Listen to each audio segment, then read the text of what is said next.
दोस्तों, क्या आपने कभी सोचा है कि मेटा जब एसबीबी ध्यान कहीं और था तब भी चुपचाप जीत की नींव रख रहा था। 2021 में मेटा के 3.9 अरब मासिक यूजर एक्टिव डे, ये आंकड़ा किसी भी सोशल प्लेटफॉर्म से कहीं आगे है। मेटा ने हमेशा इनोवेशन को अपनी रणनीति का केंद्र रखा, जबकि दुनिया मेम्स पर हंस रही थी।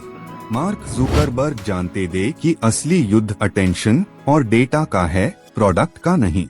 फेसबुक का नाम बदलकर मेटा करना सिर्फ ब्रांडिंग नहीं था, ये भविष्य की घोषणा थी, क्योंकि वीआर और एआर की दुनिया का दरवाजा वही खोलना चाहते थे।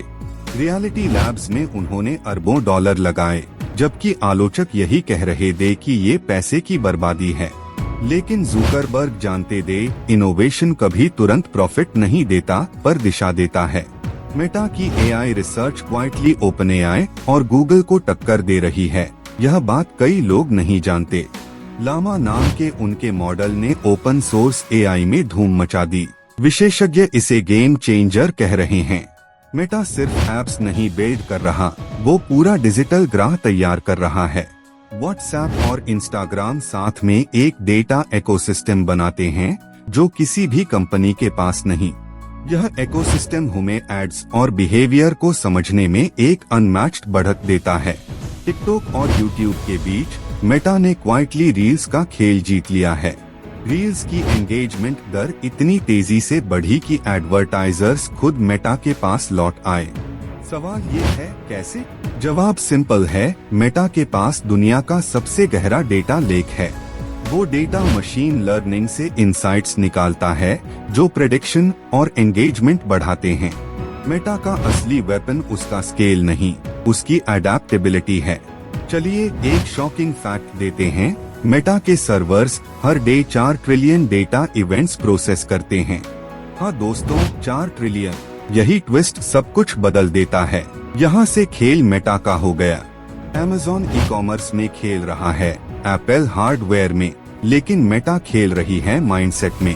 मेटा का विजन फिजिकल और डिजिटल दुनियाओं को एक करने का है।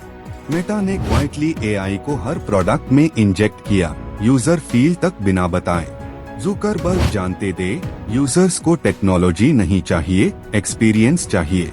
मेटा की रेवेन्यू मिक्स डाइवर्सिफाइड है, जिससे क्राइसिस में भी वो स्टेडी रहती है। 2023 में मेटा की ऑपरेटिंग मार्जिन 29% रही, जबकि बाकी टेक दिग्गज गिर रहे थे। मेटा ने क्वाइटली सस्टेनेबल एनर्जी में भी बड़ा कदम रखा। उनके डेटा सेंटर्स अब 100% रिन्यूएबल सोर्सेज से चलते हैं।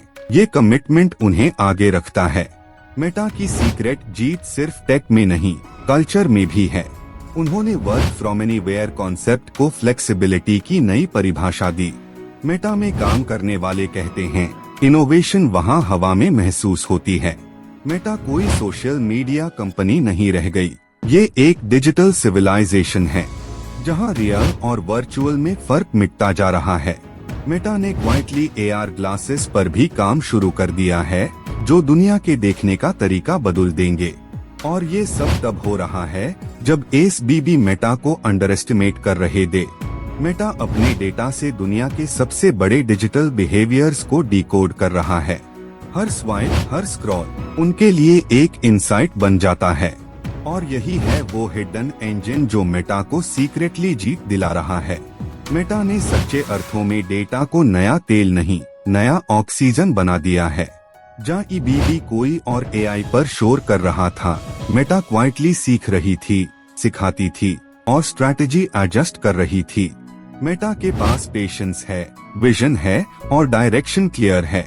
कहानी का सबसे बड़ा सबक यही है, हर आलोचना एक आशीर्वाद बन सकती है अगर दिशा सही हो। मेटा हमें सिखाती है कि नॉइज से ऊपर उठना ही असली जीत है। तो अगली बार जाई बीबी आप मेटा का लोगो देखें, याद रखना वो सिर्फ एक कंपनी नहीं, एक युग का संकेत है। मेटा चुप है पर हार नहीं मान रही, वो कर रही है जो आने वाला कल मांगता है। और शायद यही वजह है कि मेटा सीक्रेटली जीत रही है। दोस्तों, क्या आपको लगता है मेटा का यह विजन सही दिशा में जा रहा है? कमेंट में बताइए कि कौन सी कंपनी आने वाले दशक में असली विजेता होगी। क्योंकि इतिहास ने एसबीबी को सिखाया है, जीत हमेशा चुपचाप तैयार होती है।